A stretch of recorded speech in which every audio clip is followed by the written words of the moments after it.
औज़ु बिल्लाहि मिनश्शैतानिर रजीम बिस्मिल्लाहिर्रहमानिर रहीम वला तहीनु वला तहज़नु व अंतुमुल आलौना इन कुंतुम मुमिनीन सदक़ल्लाहुल अज़ीम। शुरू अल्लाह के नाम से जो बड़ा मेहरबान नहायत रहम फरमाने वाला है। अज़ीज़ नाज़रीन, अस्सलामु अलैकुम व रहमतुल्लाहि व बरकातुहू। आज अल्हम्दुलिल्लाह हम IYF की जानिब से एक नए पॉडकास्ट सीरीज़ के लिए जो है यहाँ आए हुए हैं। आज हमारे गेस्ट जो है वो ब्रदर मुबश्शिर है। मैं आपका मुख्तसर से तारुफ करवाता चलूँ। आपने ग्रेजुएशन किया है पॉलिटिकल साइंस में, साथ ही साथ आपने अपनी जो है PhD मुकम्मल की है, जिसका उन्वान है Zionism and creation of state of Israel. आज हम मुबश्शिर भाई से इसी उन्वान के तहत चंद बात साथ में करेंगे, जिसके अंदर हम ये देखेंगे कि जो कुछ आज यहाँ फ़लस्तीन और इसराइल के बीच चल रहा है उसमें हम कैसे उन चीज़ों को जो है वो समझ सकते हैं और साथ ही साथ उनमें क्या राह अमल हम जो है अपना सकते हैं। ये तमाम चीज़ें जानने के लिए जो है आज हम लोग भाई से बात करेंगे।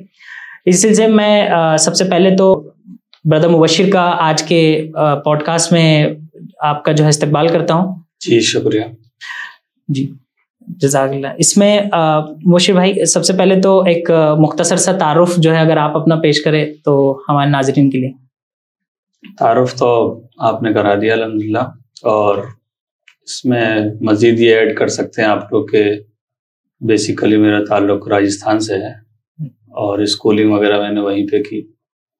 उसके बाद जो है मैंने अलीगढ़ मुस्लिम यूनिवर्सिटी से ग्रेजुएशन, पोस्ट ग्रेजुएशन और PhD, जैसा आपने बताया उसका जो उन्वान था ज़ायनिस्ट मूवमेंट पर थी मेरी PhD। जो टाइटल था उसका Zionism and creation of the state of Israel, एक जियोपॉलिटिकल स्टडी था। बीच में मैंने यहाँ जामिया मिल्लिया इस्लामिया न्यू दिल्ली से जो B.Ed भी किया है। मुख्तसर सा तारुफ था मेरा। फ़िलहाल मैं वहीं पर अपने वहाँ पर जो है as a guest faculty assistant professor की जॉब पर हूँ, टीचिंग कर रहा हूँ। अच्छा जी, माशाल्लाह।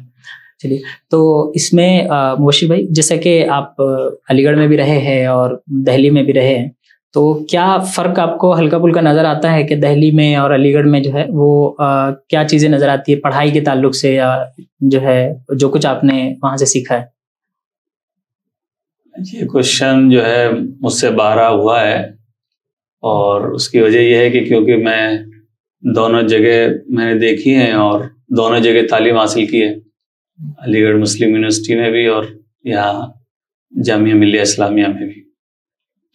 तो मैं कहीं ना कहीं ये समझता हूँ कि जो उस वक्त के जो हालात हैं मैं उसी पस मंज़र में बात कर रहा हूँ। हालांकि हो सकता है कि आज हालात बदल गए हों, कि अलीगढ़ के अंदर बहुत सारी चीज़ें ऐसी थी जो तहज़ीब और रिवायत के नाम पर और एक कल्चर के नाम पर बहुत सारी चीज़ें, इस्लामी चीज़ें वहाँ आपको देखने को मिलेगी। चाहे नमाज वगैरह का वहाँ सिस्टम हो, हॉस्टल का सिस्टम हो, तो हॉस्टल में रहने की वजह से, मसाजिद के निज़ाम की वजह से काफ़ी अच्छा है वहाँ पर जी। इस चीज़ की कमी यहाँ पर जामिया के अंदर लड़कों को खलती है, स्टूडेंट्स को वो फेस करते हैं ये प्रॉब्लम कि यहाँ पर क्योंकि हॉस्टल का जो निज़ाम है वो नहीं है इतना बड़े पैमाने पर, तो वो जो चीज़ है, जो एक स्पिरिट है और एक जो कनेक्टिविटी है आपस में स्टूडेंट्स के दरमियान में, वो जामिया के स्टूडेंट्स में नहीं पाई जाती है। अच्छा, एक बात तो ये है।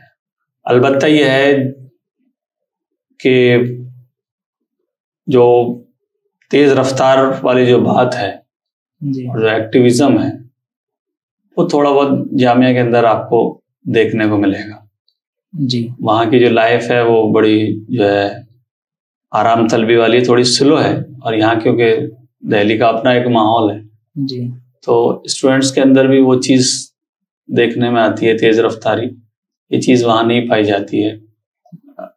लेकिन ऐसा भी नहीं है कि अलीगढ़ के जो लोग हैं वो एक्टिविज़म से दूर रहते हों, बल्कि अलीगढ़ ने हर मौके पर उम्मत मुस्लिमा की जो है रहनुमाई की है और स्टूडेंट्स के कॉज के लिए भी बहुत सारी जो है एक्टिविटीज़ वहाँ पर होती हैं और हर मौके से वहाँ के स्टूडेंट्स जो है अपनी आवाज़ को उठाते हैं। तो बावजूद ये कि थोड़ी सी सुस्त है, लाइफ स्लो है, लेकिन उसके बावजूद भी इश्यूज को जो है वहां पर उठाया जाता है। जी, अभी हम देखते हैं कि हाल ही में जो कुछ प्रोटेस्ट एमयू में हुआ फी हाइक्स को लेकर, तो उसमें हमने देखा कि एक प्रोटेस्ट जो है, मुनज़्ज़म प्रोटेस्ट वहाँ के तलबा ने किया, और साथ ही साथ वहाँ पर ये हुआ कि आखिर में उसका रिजल्ट ये आया कि जो एडमिनिस्ट्रेशन है उनको पीछे हटना पड़ा, और वो जो कुछ भी जो है फीस के अंदर हाइक्स जो है की गई थी उसको जो है दोबारा उन्होंने रिटर्न लिया। तो कहीं ना कहीं एक कामयाब चीज़ जो है अलीगढ़ में अभी हाल ही में नजर आई। दूसरी बात जो मैं और बताना इस सिलसिले में आपको चाह रहा हूँ, क्योंकि बात शुरू आपने प्रोटेस्ट की है, कि वहाँ प्रोटेस्ट का भी अपना एक अलग ही कल्चर है। अच्छा। हाँ, जनरली जो प्रोटेस्ट यूनिवर्सिटीज वगैरह में होते हैं उनसे बिल्कुल ही एक डिफरेंट जो है कल्चर है प्रोटेस्ट का अलीगढ़ मुस्लिम यूनिवर्सिटी में, और ये जो है वहाँ रहने वाले जो है बखूबी जानते हैं। उसकी एक वजह यह है कि बहुत सारी चीजें होती हैं, है ना। एक तो सिंपैथी की बात होती है, दूसरी है कि जो देखने में आई, जैसे अगर जुमे का मौका है, यानी बीच प्रोटेस्ट में अगर जुमे का मौका है या वहीं पर नमाज पढ़ने की बात है, ये सब चीजें अलीगढ़ में जुमे अगर बीच मौके पर आ चुका है जी, तो उसी दिन जो है वहाँ प्रोटेस्ट के मकाम पर जुमा होता है। ये अलीगढ़ की एक तरीके से वो रिवायत बन गई है प्रोटेस्ट की। तो प्रोटेस्ट की भी मतलब एक अपनी शान वहाँ पर जो है अलग ही है। जी, अभी हम देखते हैं कि हाल ही में जो प्रोटेस्ट हुआ है इसमें जो एक वहाँ के पुराने स्टूडेंट्स थे, तो उनमें से एक स्टूडेंट है, उन पर जो है फ़लस्तीन के लिए नारा लगाने पर उनके ऊपर जो है वो FIR दर्ज हुई है। तो ये इस चीज़ को आप कैसे देखते हैं कि अभी जो है वो मामला ये हो रहा है, हम देख रहे हैं हमारे मुल्क के अंदर भी कि कहीं ना कहीं एक तो ये प्रोटेस्ट कल्चर हमको जो है वो कम भी जो है वो नज़र आ रहा है, साथ ही साथ ये जो चीज़ है कि किसी ने जो है फ़लस्तीन के हक में नारा लगाया और जो है उसके ऊपर FIR जो है दर्ज कर दी गई, तो इसको आप जो है किस तरीके से देखते हैं? देखिए, प्रोटेस्ट, पहले मैं आपके दूसरे सवाल का जवाब पहले दूंगा कि प्रोटेस्ट कल्चर जो है उसको कहीं ना कहीं ख़त्म करने की एक कोशिश जो है की जा रही है। हालांकि जो नारा है हमारा कि हम सबसे बड़ी जो है दुनिया की डेमोक्रेसी है, और डेमोक्रेसी के अंदर आपको अपनी बातें रखने की जो है आज़ादी है और अपने गम और गुस्से के इज़हार की आज़ादी है, ये ऐसा कहा जाता है। लेकिन हम ये देख रहे हैं, धीरे धीरे देख रहे हैं, हालांकि खुद वो एक सेफ्टी वॉल होता है, कोई प्रोटेस्ट कोई उसका वो नहीं होता है, उससे छोटी छोटी डिमांड्स तो ठीक है पूरी हो जाती हैं, लेकिन वो एक सेफ्टी वॉल की तरह होता है। खुद ज़ायनिस्ट प्रोटोकॉल के अंदर ये बात मौजूद है कि किसी भी मूवमेंट वगैरह की हवा निकालने के लिए उनको बोलने की आज़ादी होनी चाहिए जी, और उसके लिए एक प्लेस तय होना चाहिए जी, यानी कि हर कहीं आप प्रोटेस्ट करना शुरू कर दें, यानी आपको एक बाकायदा एक प्लेस दिया जाएगा जहां पर आप रो सकें, आप अपना गम और गुस्से का इजहार कर सकें। ये बात बाकायदा लिखी हुई ज़ायनिस्ट प्रोटोकॉल के अंदर कि हमको एक सिस्टम ऐसा डेवलप करना है। उसी सिस्टम के तहत दुनिया के हर मुल्क ने अपने यहाँ एक प्लेस तय किया है। क्या है, जब भी उनको अपने गम और गुस्से का इजहार करना होता है, कोई नाराजगी का इजहार करना होता है, तो वो आए और यहाँ पर अपनी बात रख दें। लेकिन धीरे धीरे वो भी जो है जगह बहुत ही महदूद जो है की जा रही है। मसलन ये है कि आपको जो है पहले उसकी एक परमिशन लेनी पड़ेगी, फिर आप जो है उसमें लिखना पड़ेगा आपके 100 अफराद आए। अगर उनको लगेगा कि आपके 100 अफराद से 200 अफराद हो गए तो आपको परमिशन नहीं दी जाएगी जी, ये भी ऐसा होता है जी। तो कहीं ना कहीं एक तो आप टाइम फ्रेमवर्क है, आपको 1 घंटे अपनी बात मुकम्मल करनी है ना, 1.5 घंटे में अपनी बात रखनी है, और फिर आपको इतनी भीड़ जुटानी है, चाहे दुनिया का सबसे खतरनाक कोई मौजू है और इंसानियत को झंझोड़ने वाला कोई टॉपिक है, उस पर भी आपसे ये कहा जाएगा कि आपको 100 लोग ही जमा होना है जी, और आपको 1 ही घंटा दिया जाएगा, आपको 1.5 घंटा दिया जाएगा, उसके बाद आपको खदेड़ दिया जाएगा। तो प्रोटेस्ट जो कल्चर है कहीं ना कहीं वो हमारे यहाँ पर जो है खत्म करने की कोशिश की जा रही है। हालांकि जहाँ से डेमोक्रेसी निकली है और उनका जो मानना है, हम देखते हैं कि दुनिया के कई मुल्कों के अंदर लोग बड़ी बड़ी जो है वो मार्च जो है निकाल रहे हैं जी, है ना। तो मैं समझता हूँ कि वहाँ कम से कम ठीक है, जैसी भी कमियां है, लेकिन ये बात तो देखने में आती है कि वहाँ ऐसी कोई चीज़ नहीं है, बल्कि अगर आप अपने गम और गुस्से का इजहार करना चाह रहे हैं तो इट्स ओके, इट्स फाइन जी। लेकिन यहाँ जहाँ दूसरा आपका जो पहला सवाल था वो मैं उसको जवाब दे रहा हूँ कि फलस्तीन के मसले को लेकर अगर कोई आदमी बोलता भी है जी और एज ए उसको प्रोटेस्ट में, तो ये कहीं ना कहीं एक सिचुएशन बदल रही है। यानी एक पीरियड हुआ करता था जब हम फलस्तीन के फेवर में बोलते थे और उसकी बड़ी वजह ये थी कि हमारे जो है ताल्लुकात गल्फ कंट्रीज के साथ जो है अच्छे थे, और गल्फ कंट्रीज ये हम ये समझते थे, हमारा एजम्पशन था कि अगर हम मसले फलस्तीन के बारे में नहीं बोलेंगे है ना, या फिर इसराइल के फेवर में बोलेंगे, तो जो अरब ममालिक हैं ये हमसे नाराज हो जाएंगे और उसका जो असर पड़ेगा हमारी इकोनॉमी में पड़ेगा, हमारे जो है जो हमारा हम इंपोर्ट करते हैं तेल और नेचुरल गैसेस वगैरह, उस पर असर पड़ेगा। तो इंडियन गवर्नमेंट का जो पर्सपेक्टिव था जी और हिंदुस्तानी पूरे समाज का जो पर्सपेक्टिव था मसले फलस्तीन को लेकर, वो ये था कि ये कंधे से कंधा मिलाकर मसले फलस्तीन के लिए खड़े होते थे। उनके मकसद और उनके अज़ाइम जो कुछ भी हो जी, लेकिन ये था बहरहाल। अब जो उसका नॉर्मलाइजेशन खुद मुस्लिम ममालिक में शुरू हुआ, ऐसे ही हमारे यहाँ पर जो है शुरू हुआ। और आप ये देखिए कि कोई ताल्लुकात नहीं था, यानी कोई इंडियन प्रेसिडेंट जो है कभी इसराइल नहीं गया, इंडियन प्राइम मिनिस्टर कभी इसराइल नहीं गया जी। तो प्रेसिडेंट जो है प्रणब मुखर्जी और अब जो मौजूदा वजीर आजम है वो पहली दफा इसराइल का जो है उन्होंने दौरा किया है। कोई इसराइली प्राइम मिनिस्टर इंडियन नहीं है सालों तक, है ना। हमारे यहाँ कॉन्सुलेट जो है हमने ठीक है 1950 में रिकॉग्निशन दे दी इसराइल को, लेकिन 92 में हमारे यहाँ जो पॉलिटिकल हमारे जो रिलेशंस है वो बनने शुरू हुए, हमारे एम्बेसी बनी 92 में। तो ये कहीं ना कहीं धीरे धीरे एक नॉर्मलाइजेशन हो रहा है, सिचुएशन चेंज हो रही है। और उसी का नतीजा ये है कि अगर आप मसले फलस्तीन के लिए कोई बात भी करते हैं तो फिर जो है आप पर FIR भी हो जाती है, और हालांकि नॉर्मल बात होती है, कोई ऐसी बात नहीं है।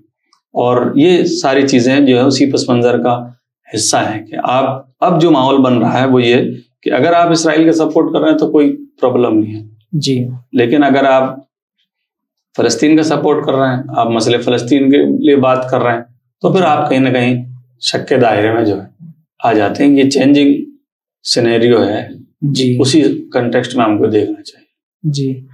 ये जो बात आपने कही अभी कि जिस तरीके से कोई ऐसा मसला है जो तमाम इंसानियत को जो है झंझोड़ रहा है और उस पर भी किसी किस्म के जो है वो रद्दअमल की इजाज़त नहीं दी जाती है या नहीं दी जा रही है आजकल जो कुछ हम देख रहे हैं, तो हम थोड़ा सा एक पीछे तारीख की तरफ अगर देखें कि ये फ़लस्तीन का मसला जो है आखिर जो है शुरू कैसे हुआ और कैसे जो है ये तमाम चीज़ें जो आज भी हम देख रहे हैं इसकी क्या ये समझ लीजिए कि तारीख है कि जिसकी बुनियाद पर एक इतना बड़ा मसला जो है दुनिया के अंदर क्रिएट हुआ और उसको आज तक जो है दुनिया के तमाम वो ममालिक भी जो ये बात कहते हैं कि हम किसी ना किसी तरीके से जो है सो कॉल्ड अमन के लिए जो है वो दुनिया के अंदर कोशिशें करते हैं या हमारे पास कोई मैकेनिज्म्स है जिसकी बुनियाद के ऊपर हम लोगों को जो है एक जगह लाकर बिठाते हैं और उनके मसाइल को हल करने की कोशिश करते हैं, वो भी जो है तमाम लोग फेल नजर आ रहे हैं। तो ऐसा जो है इसमें हम लोग अगर देखने की कोशिश करें कि कहाँ से ये चीजें शुरू हुई है, तो अगर आप इस पे थोड़ा सा रोशनी डालें कि इसकी तारीख क्या रही है मसले फलस्तीन की। इसी में आप मतलब आपके कुल मिला के 2 सवाल इसमें हो गए हैं जी। एक सवाल तो ये है, आप ये पूछना चाह रहे हैं कि भाई आखिर ये मसला कैसे शुरू हुआ, है ना, इसकी ओरिजिन कैसे हुई, और दूसरा यह है कि क्यों आखिर जो है दुनिया के जो ममालिक हैं या जो वर्ल्ड इंस्टीट्यूशंस हैं वो फेल है। ये 2 आपके सवाल। जी। पहले सवाल के लिए तो काफी मतलब आपको 2000 साल तकरीबन जो है बैक जाना पड़ेगा। अच्छा। और हजरत यूसुफ और हजरत याकूब अलैहिस्सलाम से अगर आप एक हल्का सा अगर आप देखें जी। तो फ़िरौन का जो जिक्र है कुरान मजीद में और बनी इसराइल का जो जिक्र है, तो बेसिकली बनी इसराइल मिस्र के नहीं थे। अच्छा जी, बनी इसराइल तो हजरत याकूब अलैहिस्सलाम के नस्ल से, उनके 12 बेटों में से, है ना, वो है असल इसराइल। तो उनका लक़ब था हजरत याकूब अलैहिस्सलाम का जी। उनके 12 बेटों से चलने वाली नस्ल है। तो ये बात आपने पढ़ी होगी कुरान मजीद में हजरत यूसुफ अलैहिस्सलाम का जो किस्सा है जिसमें अल्लाह के रसूल सल्लल्लाहु अलैहि वसल्लम से पूछा गया था मक्का के लोग कि बताओ कि कैसे वो फ़लस्तीन से मिस्र में गए, तो उसका जवाब आप एक तो आपको वहां मिल जाएगा, भाई ये थे तो ये फ़लस्तीनी, लेकिन वो हजरत यूसुफ अलैहिस्सलाम का जो वाक़या हुआ और वहां जो मिस्र के वो सल्तनत पर बैठ गए, हजरत यूसुफ अलैहिस्सलाम, उनको इक़्तिदार नसीब हुआ वहां पर, तो वहां जो है इनके सारे भाई जो है चले गए अच्छा। मिस्र के अंदर, और वहां जाके उन्होंने जो है अपना पूरा जो उनकी भी हुकूमत रही सालों तक, उसके बाद जो है लेकिन हालात ऐसे आए कि वो फिर गुलाम बनते चले गए। वहां के जो लोकल थे, जो किप्ती थे, जिसमें से फ़िरौन पैदा हुए, तो इन लोगों ने फिर उसके जो जुल्म सितम है उसकी दास्तान आपको पता है जी। उस वक्त अल्लाह तबारक व तआला ने इन पर जो है एक रहम किया, और अल्लाह तबारक व तआला ने एक प्लानिंग की कि इनको जो है यहाँ से निकाला जाए, क्योंकि जो जुल्म सितम की पूरी दास्तान है, और उसी प्लानिंग का हिस्सा ये है कि वो जो वाक़या हुआ पूरा, फ़िरौन गर्क हुआ जी, मूसा अलैहिस्सलाम निकाल के लिखा है जी। मूसा अलैहिस्सलाम ने इनको दिखाया फ़लस्तीन, उसमें कहा कि आप इसमें दाखिल हो जाओ, लेकिन उस वक्त बनी इसराइल ने मना कर दिया जी। और वो जो जवाब है जो कुरान मजीद में दिया गया है कि आप जाओ और आपको खुदा जाए, हम तो यहाँ बैठे हैं, है ना, आप लड़ो जी, हम यहाँ बैठे हैं, ये पेश आया। और उसके बाद अल्लाह तबारक ताला ने इनको उसी सिनाई डेजर्ट के अंदर 40 साल तक इनको भटकने पर मजबूर कर दिया। अच्छा। उसके बाद यूसा बिन नून की क़यादत में ये वहां पर पहुंचे फ़लस्तीन के अंदर। अब यहाँ पर जो है इनको दो काम बेसिकली करने थे। एक तो ये था कि भाई आपको अल्लाह की हाकिमत यहाँ कायम करनी है, नाफिज करनी है। दूसरा ये कि यहाँ के जो लोकल जो आवाम है, यहाँ के जो पहले से है, हालांकि मकामी बाशिंदे तो वो भी थे, लेकिन जो उस वक्त थे जब ये दोबारा वापस आए थे, उनके शिर्क से इनको महफूज रहना था। बहरहाल उन्होंने काम नहीं किया। अच्छा। तो ये फ़लस्तीन से 2 बार इनको निकाला गया। तो लास्ट टाइम जो निकाला गया वो वहां से मैं बात अपनी शुरू कर रहा हूँ जी, कि जो लास्ट टाइम निकाला गया वो हजरत ईसा के 170 के आसपास है, 170 एडी वगैरह में, और 135 एडी वगैरह में होता है। तो जब इनको जो सेकंड टाइम जो निकाला गया था, ये दुनिया के मुख्तलिफ हिस्सों में चले गए थे। अच्छा। अफ्रीका में और कई उसमें चले गए थे उस वक्त, और उसी में जो है ये मदीना वगैरह के जो यहूदी कबीले हमको मिलते हैं ना, हाँ हाँ, उसी टाइम के मिलते हैं, वो उसी वक्त मदीने पहुंचे थे। अच्छा। हाँ, बाज लोग ये कहते हैं कि उसी टाइम पे इंडिया में भी बनी इस्राइल आए थे। मतलब दुनिया के मुख्तलिफ हिस्सों में, बेबीलोन्स वगैरह में, है ना, तो ये फैल चुके थे। तो कहीं ना कहीं एक अच्छा जो सिचुएशन होती है वो ठीक है, जैसा भी चलता रहा, तो दुनिया के मुख्तलिफ हिस्सों में जहां जहां ये रहे वहां इन्होंने प्रॉब्लम्स जो है क्रिएट की। अच्छा। और 2 वजह थी उसकी बेसिकली। एक तो ये कि इनका जो इंटरेस्ट का जो सिस्टम है पूरा, उससे इनके जो वहां के जो मकामी लोग थे उनमें नफरत पैदा होती थी जी। और दूसरा इनका था जो रिचुअल मर्डर्स, कुछ परंपराएं, कुछ इनकी ऐसी थी रिचुअल्स की कि उससे वहां के मकामी लोगों में खौफ पैदा होता था। अच्छा। और वो इतने खतरनाक थी वो रिचुअल्स कि ऐसा माना जाता है कि ये गैर यहूदियों का जो है खून उस परंपरा में मतलब इस्तेमाल करते हैं। बाकायदा इस पर PhD वगैरह हुई है इस पर। ज्यूज रिचुअल मर्डर के नाम से खुद एक PhD थीसिस मौजूद है, अगर आप देखें। इसकी वजह से वहां के मकामी लोगों में नफरत थी। अब आप देखिए कि ये रशिया के अंदर रह रहे थे और रशिया में एक जो जार हुआ करते थे, तो एक जार जो है 5th थे, तो वो बड़े अच्छे रखते थे इनको। अच्छा। लेकिन उस जार 5th का जो मर्डर हुआ तो उसमें एक हैसिया एफमैन करके एक औरत थी, उसका नाम आता है उसके असैसिनेशन में। तो जाहिर सी बात है कि एक मतलब नफरत तो पैदा होगी ना मकामी बाशिंदों को। तो ये नफरत काफी हद तक हो चुकी थी। अच्छा जी। और नफरत इस हद तक हो चुकी थी कि जो अब जब नफरत हो गई तो इनके दिल में ख्याल आया कि इसका क्या मतलब एक इलाज है। तो जायनिज्म के फाउंडर थे थियोडर हर्जल। अच्छा जी। बेसिकली तो वो मतलब सहाफी थे, लेकिन जो है वो ये बात सोच रहे थे कि इसका क्या मतलब इलाज हो सकता है। अच्छा। ये जाहिर सी बात है, जब ऐसी सिचुएशन आएगी हर जगह से आपको भगाया जाएगा, खदेड़ा जाएगा, पोलैंड में, रशिया में, तो उस फ्रांस में, जर्मनी में, तो इनका ख्याल ये आया कि इसका क्या मतलब सॉल्यूशन है। उसने एक मीटिंग कॉल की स्विट्जरलैंड के अंदर 1897 में। अच्छा। और मीटिंग के अंदर ये इस कंक्लूजन पे पहुंचे कि हमको एक ज्यूस स्टेट होनी चाहिए हमारी, यही हमारा सॉल्यूशन है। अच्छा जी। और उस वक्त उन्होंने 50 साल का एक टारगेट तय किया। तो थियोडर हर्टजल ने जो इख्तितामी जो खिताब किया वहां पर, तो उनकी स्पीच थी, कंक्लूडिंग जो स्पीच थी उसने जो दी, उसमें उन्होंने कहा कि हम 50 साल के बाद एक स्टेट ऑफ इसराइल बनता हुआ देख रहे हैं। अच्छा जी। तो 1897 में तो ये हुआ और 1948 में इसराइल बन गया। ठीक 50 साल का उन्होंने टारगेट लिया। अब इस 50 साल में उन्होंने जो कोशिशें की हैं स्टेट ऑफ इसराइल के बनने की, वो कोशिशें ये की है कि मतलब किसी भी तरीके से यहूदियों को मजबूर कर दिया जाए कि फलस्तीन चले जाए। अच्छा, ये भी एक इशू था कि कहाँ जाए, ज्यूस स्टेट हो तो कहाँ पर हो। ये भी एक बात है ना जी।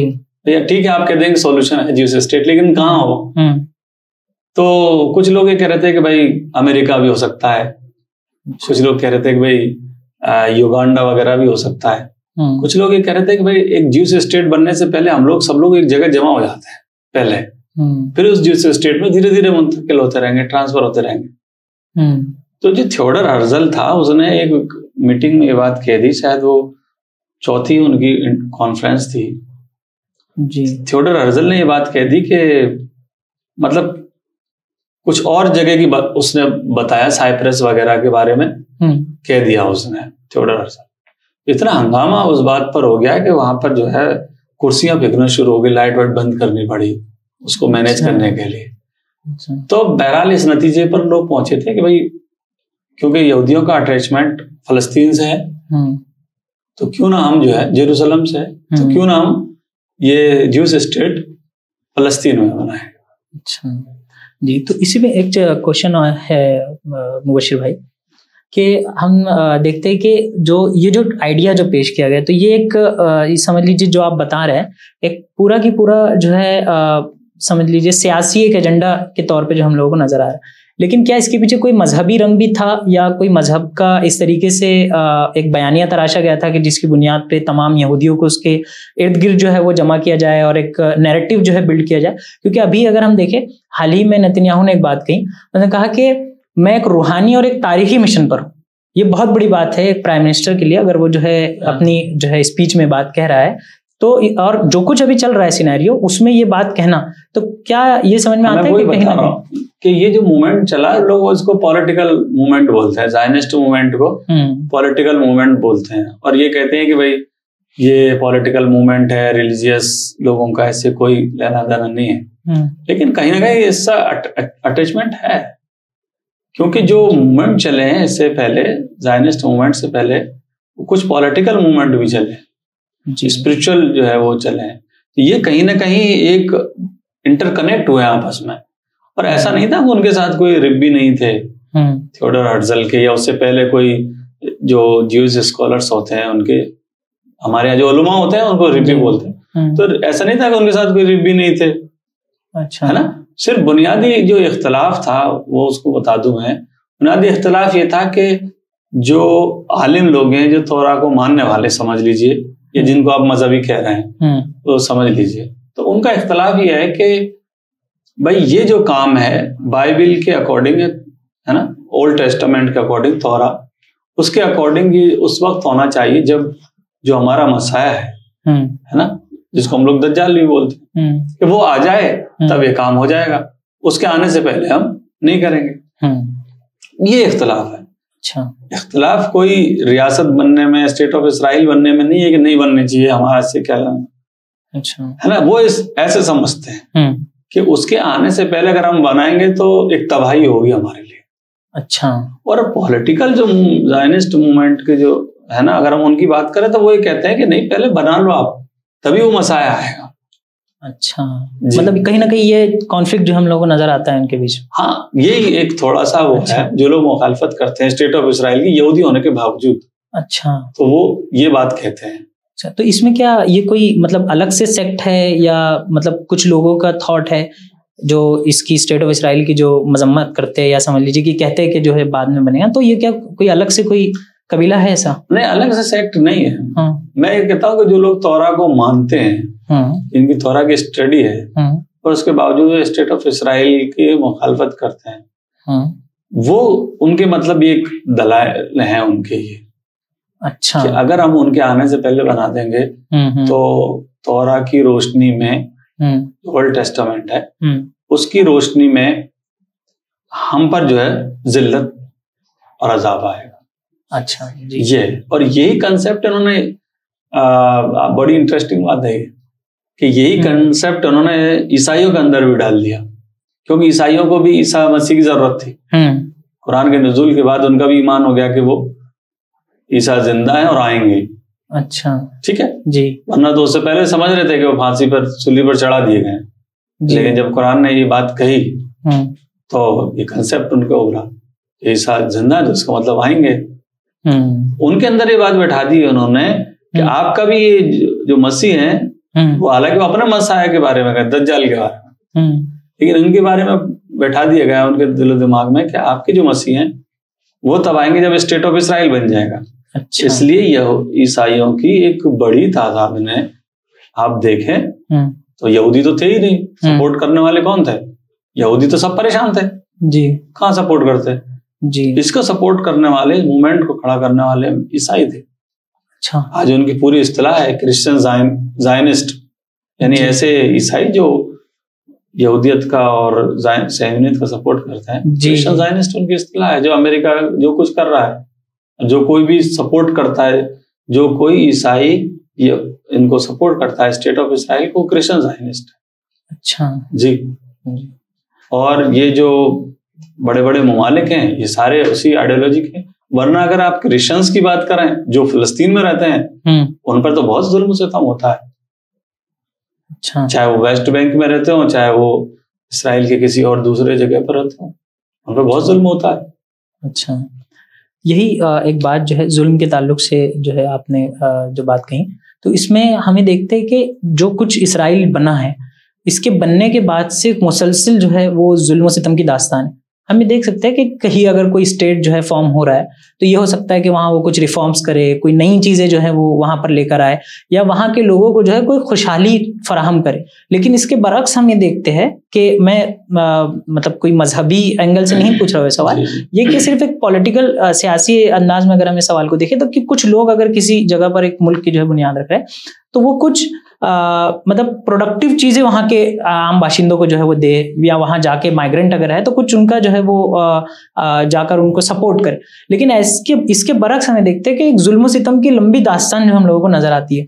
तो इसका क्या जो है वो असल में वो बात बीच में रह गई थी जी, वहां से आपको बात मिल जाती कि जब ये मूवमेंट जो है शुरू हुआ और ये जो यहूदी थे पर जुल्म सितम हो रहे थे, तो उस मूवमेंट के नतीजे में धीरे धीरे ऐसे हालात बने कि खिलाफत, क्योंकि खिलाफत उस्मानिया के अंडर में आता था, खिलाफत उस्मानिया की टेरिटरी थी जी। लेकिन जब खिलाफत उस्मानिया का खात्मा हो गया तो ब्रिटिश मैंडेट वहां कायम हो गया। अच्छा।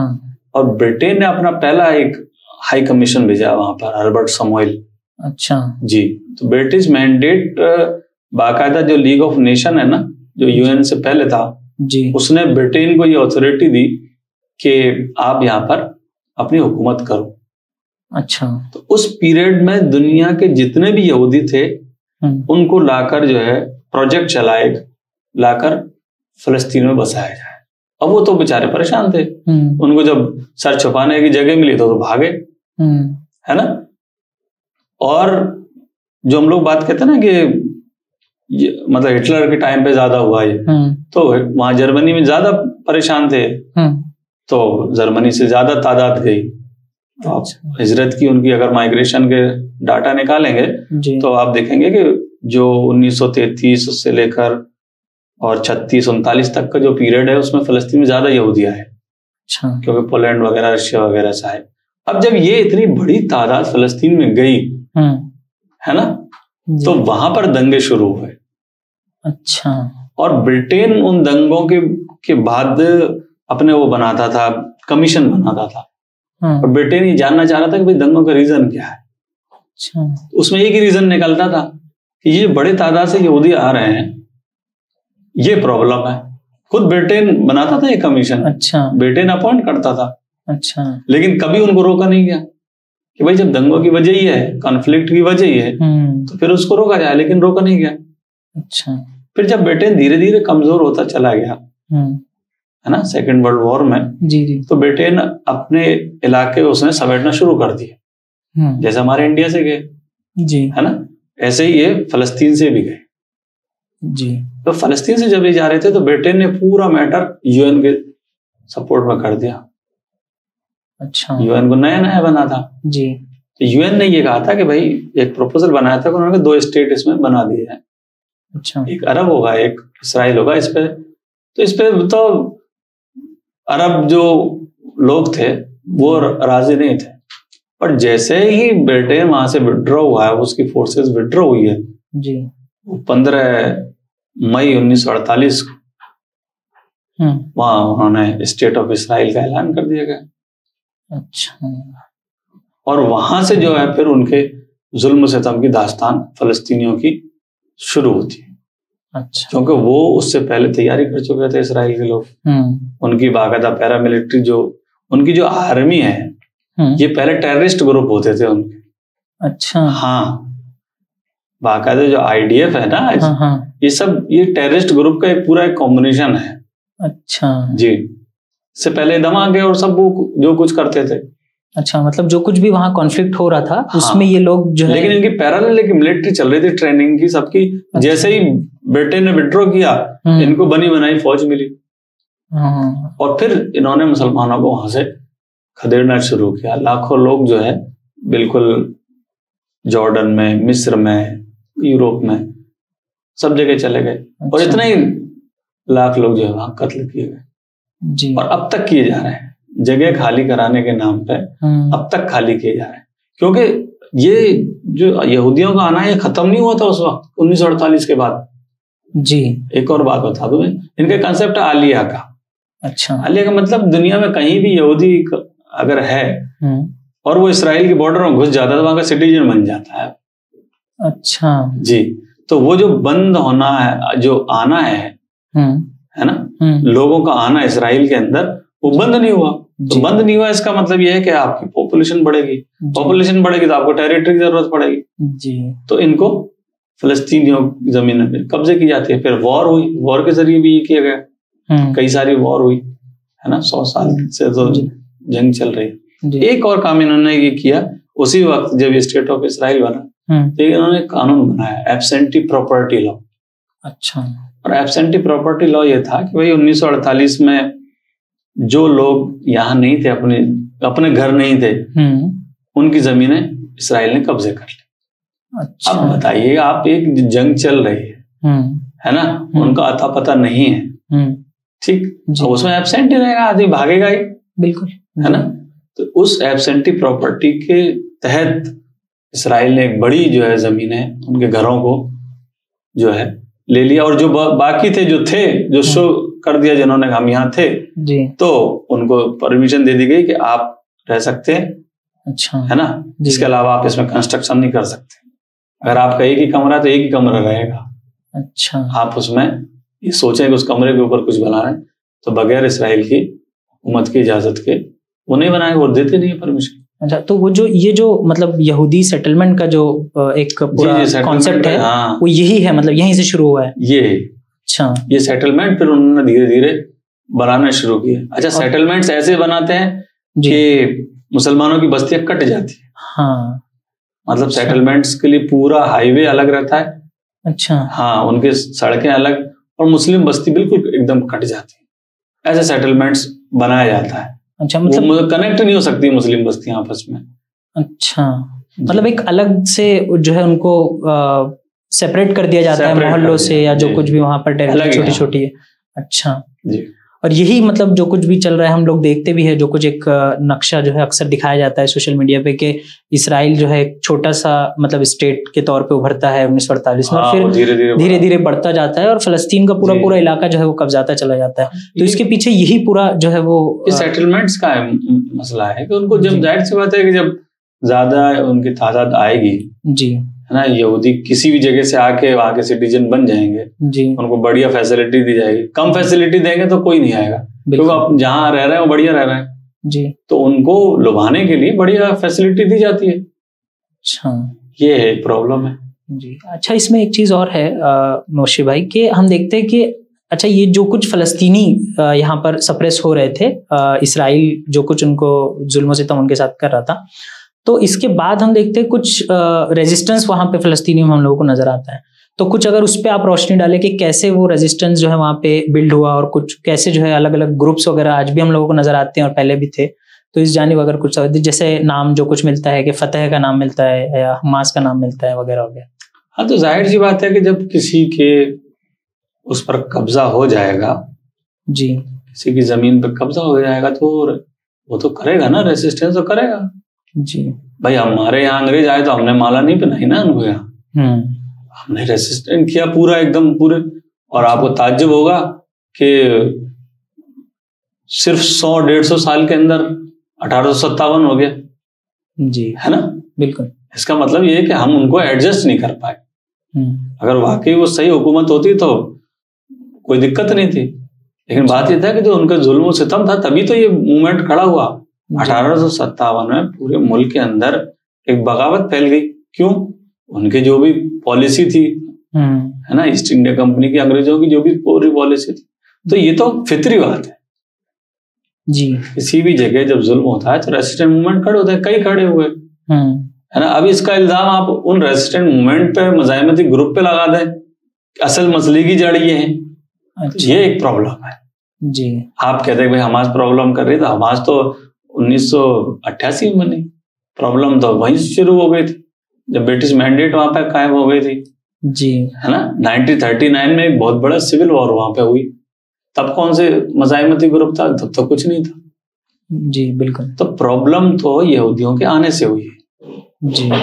और यहूदी उनको जो बसाया गया है, जिन्होंने बाकायदा एक प्लानिंग के तहत यहूदियों को बसाया है, प्रॉब्लम तो वहां से शुरू हुई है। प्रॉब्लम कोई मज़ाहिमती ग्रुप से नहीं हुई।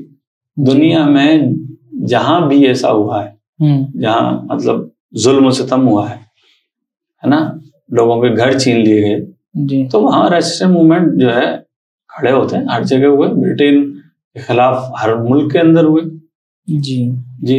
अभी हम देख रहे हैं मोशी भाई एक चीज और कि इसमें अभी जो कुछ सूरत हाल है वहां पर कि पिछले 2 साल से जो है एक जंग का माहौल वहां पर है और निहत्ते फलस्तीनियों पर इसराइल जो है वो इंतहा दर्जे का जुल्म जो है वो ढा रहा है। तो इसमें एक छोटा सा वाकया जो है वो पेश आया है 7 अक्टूबर को 2023 में, और जिसकी बुनियाद बनाकर जो है वो ये पूरी जंग जो है फलस्तीनियों के ऊपर मुसल्लत की गई। तो इसमें ये बात कही जाती है कि जो कुछ भी हमास ने वहां पर हमला किया इसराइल पर, तो ये उसकी जड़ है कि जो अभी जो कुछ भी वहां पर हो रहा है, जो कुछ भी जंग जो है वहां पर चल रही है, उसकी वजह जो है ये 7 अक्टूबर का हमला है। इसके बारे में ये तो पहली इसराइल पैलेस्टाइन में कोई पहली जंग नहीं है ना। अगर ये पहली जंग होती तो आप कह सकते थे।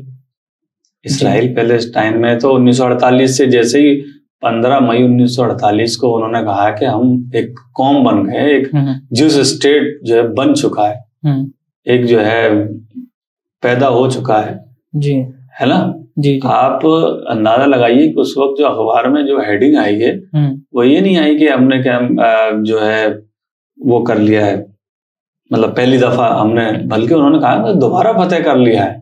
अच्छा, वो अपने आप का कनेक्शन पीछे से जो है जोड़ रहे हैं। अच्छा, तो 15 मई 1948 को जब स्टेट ऑफ इसराइल बन गया तभी से जंग शुरू हुई। अच्छा, अरब इसराइल वार हुई 1948 में, फिर 63 में, 73 में हुई जी। ये तो चला आ रहा है जी, है ना। तो ये कोई अगर पहली बार ऐसा हुआ होता जी, आप वाकता कि आप कह देते कि भाई ये फला मज़ाहिमती ग्रुप ने ये हरकतें की है जी, है ना, और इनकी हरकतों की वजह से उनको उठाना पड़ा। गाजा की जो तबाही है गाजा तो 20 साल से जो है वो बना हुआ है, ओपन प्रिजन बना हुआ है जी। गाजा के बारे में तो यूएन कह चुका है 2020 तक ये रहने लायक जगह नहीं बचेगी, ये तो यूएन का स्टेटमेंट है। अच्छा, तो जब आपने उनकी ऐसी सिचुएशन कर दी है ना, तो आप अब वो उस प्रिजन को तोड़ने के लिए कुछ भी तो कर सकते हैं ना। जी तो जी यही मतलब यही वो चीज रही है कि जो कुछ सप्रेस उनको किया गया उसी की बुनियाद पे उन्होंने कुछ रिटेलिएशन किया है। अब हमें देखते हैं मुशी भाई कि जो कुछ भी रिटेलिएशन हुआ है उसके मुकाबले में इसराइल का मामला ये रहा कि उसने जहाँ रेजिस्टेंट मूवमेंट के साथ जो है वो कहीं ना कहीं कॉन्फ्लिक्ट में वो आया है, वहीं वो जो है नहत्ते लोगों पर यानी सिविलियंस के साथ जो है उसने बहुत ज्यादा जुल्म सितम की जो इंतहा की। मैं इस जानिब आना चाह रहा हूँ कि आखिर क्या वजह है कि ये जो माइंडसेट भी जो हम लोगों को नजर आता है यहूदियों का कि वो आम नहत्ते लोगों को जो है वो निशाना बना रहे हैं, और साथ ही साथ ये चीज कि इस जुल्म के मामले में इंतहा दर्जे को पहुंच चुके, यानी बूढ़े जो है हजरात है या खवातीन है या इवन बच्चे भी है, तो उनको भी जो है वो उन्होंने जो है नहीं छोड़ा। तो इसके पीछे जो है क्या चीज जो है वो नजर आती है? भाई ये कॉम्पिटेंट नॉन कॉम्पिटेंट की इस्तिलाह होती है जी, है ना। ये इंटरनेशनल लॉ के अंदर ये चीजें इस्तेमाल की गई। जब ज्यादा जंगें वगैरह शुरू होने लगी तो ये चीज कही गई कि भाई कम से कम दो देशों में अगर लड़ाई होती है, दो ममालिक के अंदर, तो जो फौजी आपस में लड़ लो, जो लोग नहीं लड़ रहे हैं। तो ये तो इस्तिलाह है इंटरनेशनल लॉ में चलती है अच्छा, ना जी। लेकिन यहाँ मामला जो है दूसरा है। इसराइल तो पूरी फलस्तीनी आवाम को अपना जब दुश्मन समझ रहा है जी, है ना। तो ये बात जो जंग हो रही है वो तो अब वो नहीं रही है कि सिर्फ उन्हीं से जंग है, हमारी जो मज़ाहिमती ग्रुप है सिर्फ हमारी उन्हीं से है मामला, ऐसा नहीं है। लेकिन तो उनका पूरा नस्ल कुशी करना चाहता है, उनको खत्म करना चाहता है। मतलब ये कि पूरे तमाम लोगों को जो है वहां से मिटा दे, खत्म कर दे। भाई उनको सेटल समझ नहीं रहा आप। जब उनको जगह की जरूरत पड़ेगी तो जगह कौन लोग घेरे हुए हैं? आवाम जी। तो आवामी को तो हटाना पड़ेगा वहां से जी। नहीं, मैं इसलिए ये बात पूछना चाह रहा था कि कहीं ना कहीं जो है वो ये समझ लीजिए कि इसराइल ने कुछ ग्रुप्स को जो है वो रिकॉग्निशन दी है। जैसे फतेह को हम समझते हैं कि जो कुछ भी वेस्ट बैंक में उनको वो जीते हैं तो उनको वहां पर मतलब हल्की फुल्की जो कुछ भी आज़ादी है वो दी हुई है। तो मैं कहना चाह रहा हूँ कि क्या जो है ऐसा है कि आगे अभी जो है वो रेजिस्टेंट ग्रुप्स के साथ जो है वो ये समझ लीजिए कि एक वॉर की सिचुएशन में है, और इनको हटाने के बाद वो जो है फिर दोबारा उधर भी जो है रुक करेगा और वहां पर भी जो है वो लोगों को हटाने वो रुक करेगा उधर। ये थोड़ी कि अभी वेस्ट बैंक को जो है उन्होंने छोड़ रखा है तो वेस्ट बैंक की सिचुएशन ये तो चलो गाजा के साथ हो गया, वेस्ट बैंक की सिचुएशन कोई कम नहीं है जी, है ना जी। और सेटलमेंट्स तो गाजा में नहीं बचे। यहूदियों के जो सेटलमेंट्स हैं वो तो सेटलमेंट्स तो वेस्ट बैंक में बन रहे हैं ना जी। भाई गाजा में जो सेटलमेंट्स थे वो 2005 में खाली कर ली इसराइल ने, है ना जी। अब जो सेटलमेंट्स बन रहे हैं, जो चेन बन रही है वो तो वेस्ट बैंक में बन रही है जी। वेस्ट बैंक जेरूसलम से करीब है ना, जेरूसलम पर उनको कब्जा करना है जी। तो ऐसा नहीं है कि अब वो फतेह वालों को बख्श देंगे जी, या वेस्ट बैंक की तरफ से खामोश है तो उनके साथ कुछ नहीं करेंगे। अच्छा, ये दो एक तरफ ठीक है वो इन्वॉल्व हो रहे हैं जी, है ना। तो ये सिचुएशन यहाँ तक रोकने वाली नहीं है जी। तो इसमें एक चीज और हम ये देखते हैं कि शुरुआत में भी हमने इस पे बात की कि एक लोगों का जो मामला ये रहा है कि लोगों ने कुछ प्रोटेस्ट किया है या इस जुल्म के खिलाफ जो है वो आवाजें उठाई है, लेकिन हम ये देखते हैं कि खुसूसी मुस्लिम ममालिक का जो ब्लॉक है उनकी जानिब से कोई खातिर ख्वाह जो है वो इकदाम नहीं किया गया, कुछ ठोस इकदाम जो है उनकी जानिब से नहीं किए गए।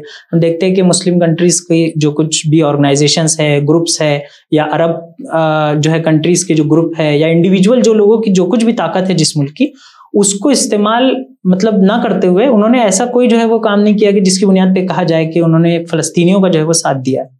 तो इसके बारे में जो है आप क्या कहेंगे, कैसा क्या जो है इसकी वजह? जबकि हम देखते हैं अल्लामा यूसुफ करजावी की जो है किताब है, जबकि हम देखते हैं कि अल्लामा यूसुफुल करजावी की किताब है कज़िया फ़लस्तीन, उसमें उन्होंने लिखा एक जगह कि किसी के हवाले से लिखा, उन्होंने कहा कि अरब जो है अगर अपने घर से एक बाल्टी पानी बहाए तो उसके साथ जो है वो इसराइल की रियासत पूरी की पूरी बह जाए। इतनी बात जो है उन्होंने कही। तो क्या वजह है कि ये तमाम चीजें जानने के बावजूद भी जो है अरब भी और दूसरे मुस्लिम ममालिक भी उनका जो है वो साथ नहीं दे पा रहे? असल में क्या है कि अरब ममालिक की जो बात करें तो उनके अंदर मतलब इतनी हिम्मत नहीं है। अच्छा। और मैं समझता हूँ कि हिम्मत ना होने की जो बुनियादी वजह ये है कि वो इसके लिए मतलब मेंटली तैयार नहीं है जी। और ना वो समझते हैं कि हमको इस कॉज के लिए अपने आप को कुछ प्रिपेयर करना है। अच्छा। और जब पैसा ज्यादा आ जाता है तो जाहिर सी बात है सारी खराबियां मतलब पैदा होती हैं। जी। हमारा आप जब देखते हैं तो दूसरे एंगल से देखते हैं। जी। तो हमारा आप तो इस मामले में देखते हैं कि भाई एक पर्टिकुलर उसमें देख रहे हैं जी, है ना, छोटे दायरे में देख रहे हैं, काम तो उनको करना है जी। तो जब वो देखते हैं तो वो सोचते हैं कि हमारी सारी चीजें फिर छिन जाएंगी जी। उनको भी कहीं ना कहीं खौफ सताता है जी कि ये सारी चीजें हमारी बिखर जाएंगी अगर हम इसमें इन्वॉल्व हुए तो। हालांकि बचेंगे वो भी नहीं। अच्छा। हाँ, बचेंगे वो भी नहीं, लेकिन अब उससे पहले वो खौफ में है कि सारी चीजें हमारी छिन जाएंगी, इस वजह से हम इसमें इन्वॉल्व ना हो।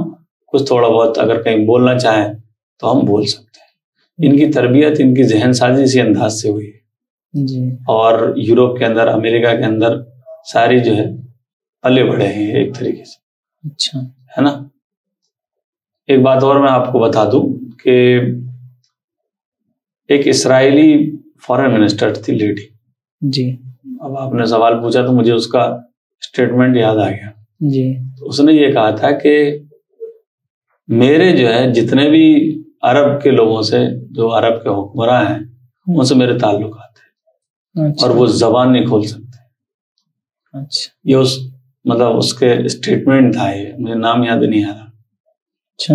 तो कहीं ना कहीं सारी जो है ना, जो कहता है ना चाबी उनके पास है इनकी जी। ये वो हरकतें करते हैं जो वो चाहते हैं।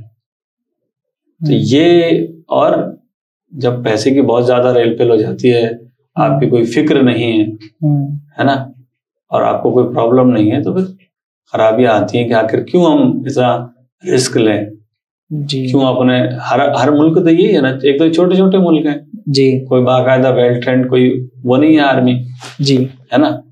तो ये सोचते हैं कि भाई हम क्यों रिस्क लें, अपने मुल्क को क्यों, अपने मुल्क को जो है खत्म करवाएं, है ना जी, या उनके लोगों को क्यों वो करें। सारी बातें जो है होती हैं इसमें। अच्छा, इसमें एक चीज और है कि मतलब दूसरे जो ममालिक है अरब कंट्रीज के अलावा, उनके बारे में क्या जो है आप जो है कहना चाहेंगे? जैसे फॉर एग्जांपल तुर्की है, ईरान है, वगैरह वगैरह, इनके बारे में क्या कहें? इनका क्या जो है रवैया होना चाहिए था और ना मतलब नहीं रहा रवैया इस तरीके से, कोई पॉजिटिव रवैया हम लोगों को देखने को नहीं मिला। पॉजिटिव रवैया तो देखिए, जो सिचुएशन है उसमें तो मैं समझता हूँ कि कोई भी मुल्क जो है ना किसी बेस पर किसी पर अटैक नहीं कर सकता है। अगर दो मुल्कों की लड़ाई चल रही है तो पॉलिटिक्स इस टाइप की होती है, सिचुएशन इस टाइप की होती है कि कोई दूसरे पर, दूसरे मुल्क की वजह से अटैक नहीं कर सकता है जी, क्योंकि फिर जो है वर्ल्ड वॉर होने के चांस रहते हैं। तो हर मुल्क इसी एंगल से सोचता है जी, कोई भी देश जी। लेकिन जब सिचुएशन आ जाती है, जैसे ईरान के साथ आई, हाँ, एक दो मरतबा इसी जंग में, जो हालांकि ईरान नहीं चाह रहा था, है ना, लेकिन सिचुएशन जब ऐसी आ गई तो उनको जो है स्टेप लेना पड़ा। अच्छा। तो ये भी मतलब एक चीज होती है, लोग सोचते हैं कि हम कुछ प्रेशर बिल्डअप करें जी, बजाय इसके कि हम डायरेक्ट इन्वॉल्व हो और कुछ नुकसान हो जी, है ना। तो उससे पहले कुछ सिचुएशन बिल्डअप करने की बात आती है जी। लोग सोचते हैं कि भाई हम सब लोग जो है यूएन के मेंबर हैं किसी न किसी एंगल से, और हमारा एक आलमी इदारा है जी, जो सेकेंड वर्ल्ड वॉर के बाद इसी वजह से बना जी, कि अब कोई वर्ल्ड वॉर ना हो और दुनिया के अंदर अमन कायम रहे, पीस कायम रहे जी। तो हम जो है उस पर प्रेशर बिल्डअप करके उसके थ्रू हम कुछ काम करें जी, है ना। हालांकि हम देखते हैं कि वो सारे इदारे फेल्ड है एक तरीके से। उसमें क्या बचा क्या है? जब आप कोई जंग नहीं रुकवा पा रहे हैं तो उस पर उसमें बचा क्या है? हाँ, मतलब जो कुछ भी वो लोग जिस अपने आप को प्रेजेंट करते हैं जिस तरीके से, हाँ, उसके या जो कुछ भी जो है ये रूल्स रेगुलेशन और कवानीन वगैरह वो दुनिया के सामने जो पेश करते हैं, वो खुद जो है उसको अमल में लाते हुए नहीं नजर आते। जैसे हम लोग देखते हैं कि इंटरनेशनल कोर्ट ऑफ जस्टिस का जो मामला रहा कि नेतन्याहू के खिलाफ वारंट जो है वो निकाला गया, लेकिन जो है कोई भी ये समझ लीजिए कि मुल्क बहुत कम मुल्कों के अलावा उसके ऊपर कोई रद्दअमल दे सके। और हत्ता कि अमेरिका का मामला रहा कि नेतन्याहू को 2 मरतबा जो है वो अपने यहाँ गेस्ट के तौर पे जो है बुलाया गया। मतलब खुद जो कुछ इदारे उन्होंने बनाए उसकी खुद उन्होंने अपने आप से भी नफी की है, ये हम लोगों को नजर आता है। हाँ, लेकिन ये है कि हमारे जो मुस्लिम ममालिक हैं या और भी जो दूसरे कंट्रीज है वो समझते हैं कि भाई कन्फ्लिक्ट ना हो और इन इदारों के जरिए से हम आप कुछ मसला हल कर लें। लेकिन अगर आप देखें, मैं अगर आपको बताऊं तो इन इदारों की वजह से ही ये कन्फ्लिक्ट शुरू हुआ है। जैसे यूएन से पहले जो लीग ऑफ नेशन थी, उसने ब्रिटेन को ये अथॉरिटी दी थी कि आप यहाँ हुकूमत करें।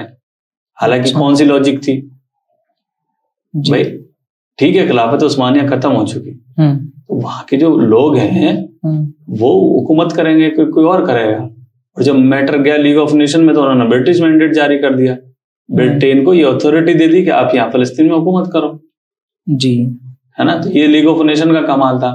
उसके बाद यूएन ने जो किया, यूएन ने ये किया कि यूएन रेजोल्यूशन पास करता है कि पार्टीशन हो गया पैलेस्टाइन का, है ना,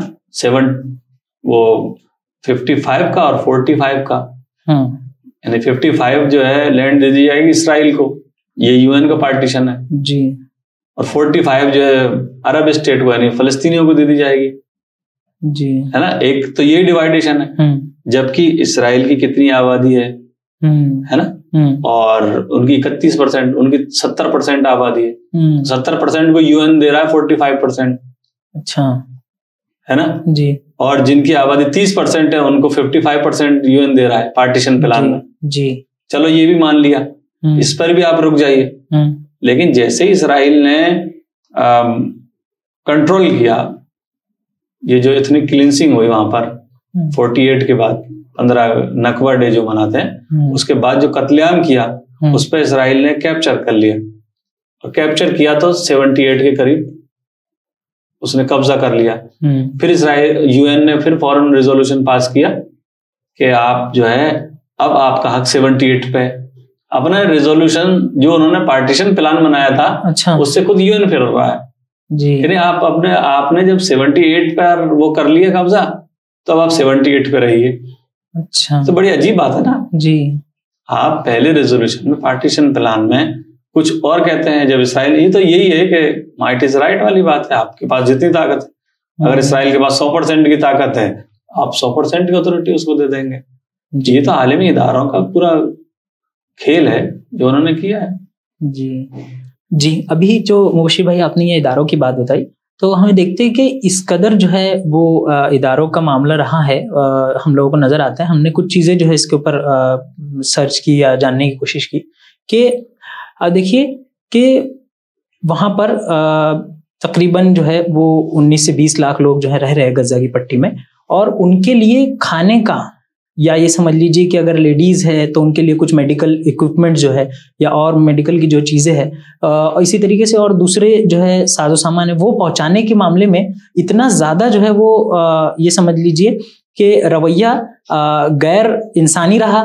साथ ही साथ जो है वो उनके मामले में जो है उन्होंने बिल्कुल जो है वो ये समझ लीजिए कि कोई सही से जो है उसको डिस्ट्रीब्यूट नहीं किया, या जो है वो लोगों का जो कैलकुलेशन है, जितने लोग जो वहाँ पाए जाते हैं उसके हिसाब से भी जो है चीज़ों को जाने नहीं दिया।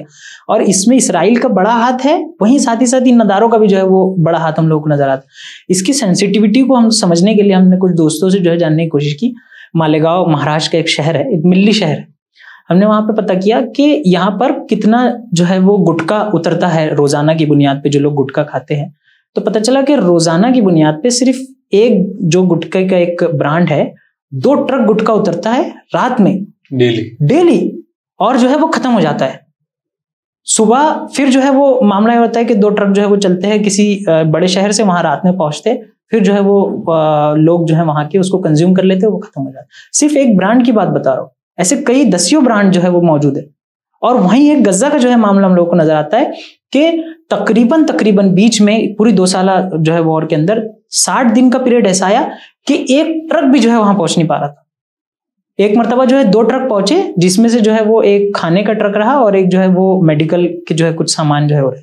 तो ये सिचुएशन के 20 लाख लोगों के लिए जो है वो खाने और पानी का कोई भी जो है इंतजाम। और वही हम देखते हैं कि एक मिल्ली शहर का जो है मामला है कि वो जो है एक रात में 2 ट्रक जो है वो गुटखा जो है वो खा जाता है, सिर्फ एक ब्रांड का। तो कहीं ना कहीं हम लोगों को नजर आता है कि इंसानियत के मामले में जो लोग कहते हैं या जो मिल्ली हमियत है वो भी हम लोगों को नजर आ रही है कि कहीं ना कहीं जो है वो कम हो गई है। कोई जो है इस बुनियाद के ऊपर जो है लोगों को कि वो हमारे जो है वो मुस्लिम भाई है या जो है जो कुछ भी एक इखवा का कॉन्सेप्ट जो है हमारे पास में है, उस पे जो है वो अमल करते हुए लोग हम लोगों को नजर नहीं आ रहे। इस पर अगर कुछ 1-2 जुमले में अगर आप बात कहें तो। देखिए, गाजा के आपने जो भुखमरी और उन सब की बात की ना जी, तो सिचुएशन वाकई बहुत खतरनाक है। एक बात मैं कहना चाहता हूँ, जैसे एक शहर है जी, और काफी खुशहाल शहर है, बिजनेस चल रहा है वहां पर माना कि 2 साल से कोई कॉन्फ्लिक्ट है ना, तो वो लोग जो भूखे मरेंगे या उन जो मसाइल फेस करेंगे वो कम करेंगे। लेकिन गजा तो जो 20 साल से बिल्कुल एकदम मतलब जेल है, प्रिजन है जी, है ना जी बिल्कुल। और जिसके बारे में जो मैंने अभी आपसे कहा था कि यूएन खुद कह रहा था कि 2020 के बाद रहने के लायक नहीं बचेगा जी, उसके बाद फिर ऐसी कंडीशन 2 साल से हो जाती है। अब आप उसका अंदाजा लगा सकते हैं जी, है ना। मैं समझता हूं कि अगर जो है आप खाने के ट्रक की बात कर रहे हैं, अगर खाने के ट्रक पहुंचा दे, उनके पास बर्तन नहीं है खाना मतलब सही तरीके से देखे तो जी, अगर घर में भी एक बर्तन बचा होगा जी, सिचुएशन तो जी, ये है जी, और इस सिचुएशन को हमको इसी एंगल से देखना चाहिए। जी, एक जो 20 साल से बिल्कुल कैद खाना है, 20 के करीब सालों से बिल्कुल कैद खाना है, वहां पर 2 साल से ऐसी पोजीशन है ना। सिचुएशन तो बहुत ही मतलब आप हम लोग नहीं सोच सकते। जी, इसी को अभी हम देखते हैं कि यूएन ने अभी 1 हफ्ता पहले जो है वह फेमाइन डिक्लेयर किया, भुखमरी जो है वो डिक्लेयर की कि अब जो है गजा में खाने के लिए कुछ भी जो है नहीं बचा है। अभी की जो है ये रिपोर्ट है कि अब बिल्कुल जो है वो यहाँ पे तमाम चीजें जो है वो खत्म हो चुकी है। तो ये चीजें अभी भी हम लोग तो अब यूएन ने डिक्लेयर कर दी जी। अब आप ये पूछेंगे हमसे कि भाई यूएन ने जब भुखमरी डिक्लेयर कर दी तो ये यूएन की जिम्मेदारी बनती है वहां के लोगों को खाना पहुंचाए। जी, दुनिया के जो ह्यूमन राइट्स के जो चैंपियन है ना, जो कहते हैं कि भाई मतलब ह्यूमन राइट्स और मतलब हमने लोगों को समझाए हैं जी, वरना लोग जाहिल थे, जो है जानवर थे जी, है ना, और बिल्कुल एकदम एनिमल्स टाइप की सिचुएशन थी लोगों की। हमने लोगों को बताया कि ह्यूमन क्या होता है, ह्यूमन राइट्स क्या होता है, ह्यूमनिज्म क्या होता है जी, है ना, तो ये उनकी जिम्मेदारी बनती थी जी। लेकिन मैं इस नतीजे पर पहुंचा हूं कि जैसे हम बात करते हैं ना कहीं पे जुल्म सितम हो जाता है, जैसे फलस्तीन की बात, अब हम कहते हैं कि भाई लोगों को क्या ये बात समझ में नहीं आ रही है ना, इंसानियत खत्म हो रही है ना, ह्यूमैनिटी का नुकसान है ना जी, और इतने लोग ह्यूमन नहीं है तो आखिर क्यों ह्यूमन राइट्स के चैंपियन खामोश हैं जी। तो मैं समझता हूं कि पहली बात तो यह है कि उनके दिल दिमाग में ये बैठी है कि ये ह्यूमन ही नहीं है।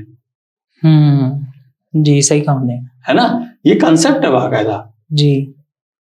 और ये नहीं समझने के नतीजे में फिर हम ये बात कहते हैं, हम कहते हैं यार इतने मुल्क हैं ह्यूमैनिटी की बात करते हैं है ना, और मसले फलस्तीन पे गाजा के उस पर खामोश रहते हैं, आखिर क्यों? भाई वो ह्यूमन ही नहीं समझते उनको, अगर वो ह्यूमन समझते तो एक्टिव करते ना जी, है ना। जैसे एक बड़े जो है लॉ के एक्सपर्ट ने कहा कि भाई उसे जब इंटरव्यू किया गया कि इंडियन कॉन्स्टिट्यूशन में तो सबको बराबरी का हक है ना, इक्वलिटी की बात है जी। तो उसने मुस्कुराते हुए बात कही कि वो इक्वलिटी फॉर इक्वल्स है।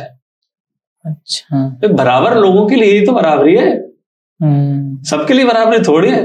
तो उसने उससे इंटरव्यू वाले से जर्नलिस्ट से ये कहा कि आप समझे नहीं बात, तो असल में बात हम समझे नहीं, हम जो बात करते हैं ह्यूमैनिटी की, ह्यूमनिज्म की, तो हम ये बात समझे ही नहीं कि अगर इंटरनेशनल लॉ में ह्यूमैनिटी की बात है तो उसका क्या मतलब है ना, सिलेक्टिव है वो, जी सिलेक्टिव है वो जी, और इसके मीनिंग वो खुद तय करते हैं मसलन अगर किसी आदमी को टेररिस्ट आप कह रहे तो उनकी नजर में टेररिज्म कौन है वो तय करेंगे।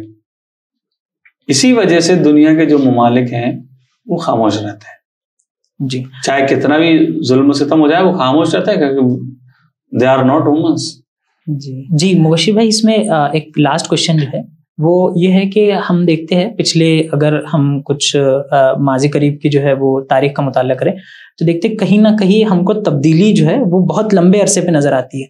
जैसे खुद ईस्ट इंडिया कंपनी जब इंडिया में आई है वहां से लेके 200-300 साल का पीरियड है, जबकि उसके बाद जो है तब्दीली जो है हम लोग को नजर आती है। इस तरीके से और बहुत सारे ममालिक में हम देखते हैं कि तब्दीली का एक लंबा जो है वो पीरियड, एक प्रोसेस हम लोगों को नजर आता है। लेकिन अभी हाल में जो है हम लोग ये देख रहे हैं कि बहुत कम जो है वक्फे के अंदर मुल्कों के हालात जो है वो तब्दील हो जाते हैं, जमीनों के जोग्राफियाई जो हालात होते हैं वो जो है तब्दील हो जाते हैं। तो इस नज़र से आप जो है कैसे देखते? कहीं ऐसा तो नहीं कि उम्मत ने जो है सुकूत बगदाद को देखा है, सुकूत गरनाता देखा, सुकूत अंदलुस देखा, तो कहीं ऐसा तो नहीं कि अगर हम जो है वो सुकूत गज़ा जो है वो खुसूसी या सुकूत फ़लस्तीन जो है वो देखने जा रहे हैं, या कोई और जो है तब्दीली का पेशकदम हम लोगों को इसके पीछे जो है नज़र आता है? नहीं, हालात तो ठीक है, आपने बात सही कही, लेकिन अब जो हालात आ रहे हैं जी वो बड़े फास्ट चेंजिंग है जी। अब वो उतना टाइम नहीं लेते हैं जितना पहले लिया करते थे। जैसे जो है ट्रांसपोर्टेशन में या कम्युनिकेशन में जो है तेजी आई, ऐसे ही मतलब मुल्कों के बनने और बिगड़ने में भी बहुत जो है तेजी आई है जी, है ना। आज से 20-30 साल पहले बहुत सारे शहर जो बड़े खुशहाल थे जी, वो आज खंडरात में तब्दील है जी, या जो पहले बिल्कुल एकदम खंडर हो चुके थे, है ना, उन्होंने फौरन अपने आप को जो है, जैसे इराक की मिसाल एक साहब दे रहे थे कि इराक बिल्कुल अगर हम देखें तो बिल्कुल खंडर एक शहर बन चुका था, लेकिन अभी जो है धीरे धीरे वहां पर मतलब बहुत तेजी के साथ वो सही होने लगा है। ये जो हमारे तज्जिए हैं और हमारा कहना यह है कि हालात बहुत तेजी के साथ बदलते हैं। अब वो नहीं लगते हैं कि 200 साल लग जाएंगे या 300 साल लग जाएंगे जी, है ना। अब तो मतलब मैं तो ये कहता हूं कि ये 9/11 के वाकया को बड़ा इवेंट समझते हैं लोग जी, है ना, कि 9/11 के वाकया को मतलब एक हिस्ट्री में जब आप पढ़ेंगे, पॉलिटिकल साइंस में भी है ये, कि एक पॉइंट ऑफ इवेंट होता है जहां से हालात का मतलब एनालिसिस किया जाता है। तो 9/11 वो पॉइंट बन गया है।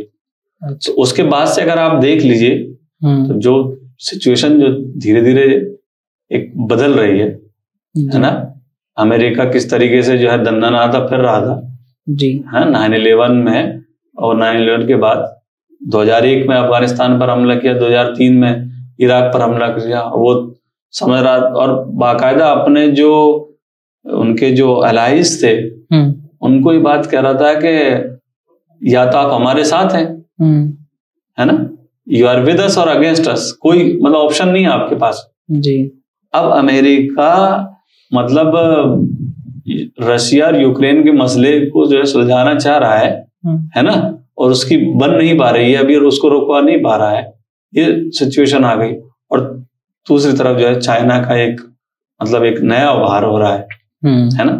और अगर हम 2000 देखते, चाइना की कोई ऐसी पोजीशन नहीं समझी जा रही थी, लोग एज ए सुपर पावर लोग कंसीडर कर रहे थे, लेकिन अभी इन्हीं 20-25 साल में लोग क्या समझने लगे हैं चाइना को, है ना। तो ये जो सिचुएशन है ये काफी बदल रही है और बहुत जल्दी मतलब दुनिया बहुत सारी चीजें देखेगी।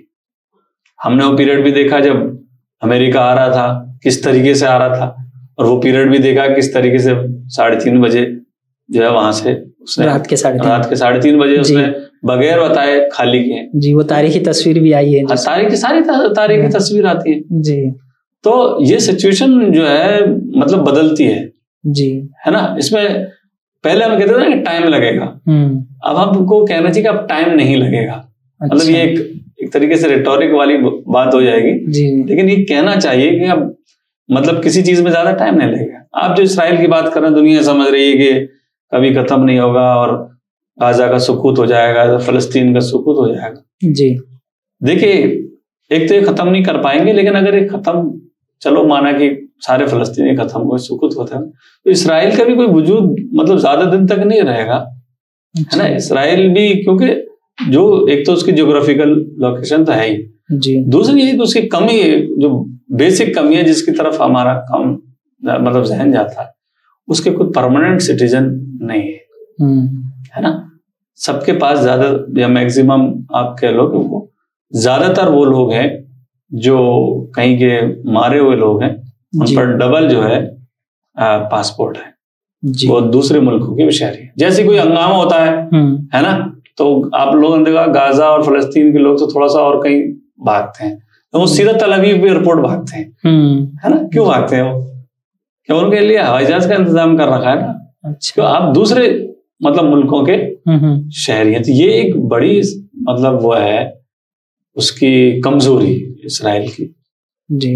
और क्या हालात बनेंगे, मैं समझता हूं कि इसमें ज्यादा जो है टाइम नहीं लगेगा जी। लेकिन यह है कि जिस तरीके से फलस्तीन के अवाम अपने साबित कदमी का मुजाहरा कर रही है, हमको भी ये उनसे सीख मिलती है। ये नहीं कि वो कर रहे हैं लेकिन हम जो है पलटी मार जाए, है ना। अक्सर हम फलस्तीन की मिसाल देते हैं, भाई फलस्तीन इतने बहादुरी का मुजाहरा कर रहे हैं, ऐसे लड़ रहे हैं, ऐसे कर रहे हैं, इतना स्ट्रगल कर रहे हैं, उससे हमको भी तो ये सीख मिलती है कि हम भी जो है उसका जो है मुजाहरा करें जी, तो हालात बदलेंगे, बहुत जल्द बदल जाएंगे जी। फिर मतलब इसमें ये चीज़ हमारे लिए सीखने की हो सकती है कि जो है हम लोग भी जिस तरीके से जो सब्र इस्तेकामत का मुजाहरा वहाँ पर फ़लस्तीन में के जो फ़लस्तीनी जो है वो कर रहे हैं, उस तरीके की चीज़ें जो है वो हम अपने अंदर भी जो है यहाँ पैदा कर सकते हैं और उसके ज़रिए से जो है किसी न किसी जो ठोस इक़दामात को जो है वो यहाँ पर हम लोग कर सकते हैं। जी, हम तो छोड़ देते हैं ना, यहाँ पे एक आदमी के ऊपर आती है वो हम समझते हैं कि ये आदमी का इसी का मसला है जी, हमारा इससे कोई ताल्लुक नहीं जी। तो एक तरफ तो हम मतलब दुआएं भी कर रहे हैं फ़लस्तीनी आवाम के लिए, उनके हक में तकरीरें भी कर रहे हैं, खुतबा भी दे रहे हैं, उनके बहादुरी शुजात के नगमे भी गा रहे हैं, और हम 1% भी बहादुरी शुजात का मुजाहरा नहीं कर रहे हैं। मैं इसको हिपोक्रेसी समझता हूँ कि ये कोई अच्छी चीज नहीं है। ऐसे तो कम्युनिस्ट लोग भी करते हैं मसले फ़लस्तीन के बारे में। जी बिल्कुल, है ना जी। तो उसमें क्या फर्क पड़ गया है? और खाली सवाब के लिए कर रहे हैं तो अलग बात है। जी, तो जज़ाकल्लाह खैर मुबशिर भाई। आज हमने मुबशिर भाई को सुना फ़लस्तीन और इसराइल के इशू पर। हम इंशाल्लाह इसी तरीके से हम लोग जो है वो दूसरे मज़ीद टॉपिक्स के साथ आप लोगों के सामने हाजिर होंगे। तब तक के लिए अस्सलामु अलैकुम व रहमतुल्लाहि व बरकातुहू।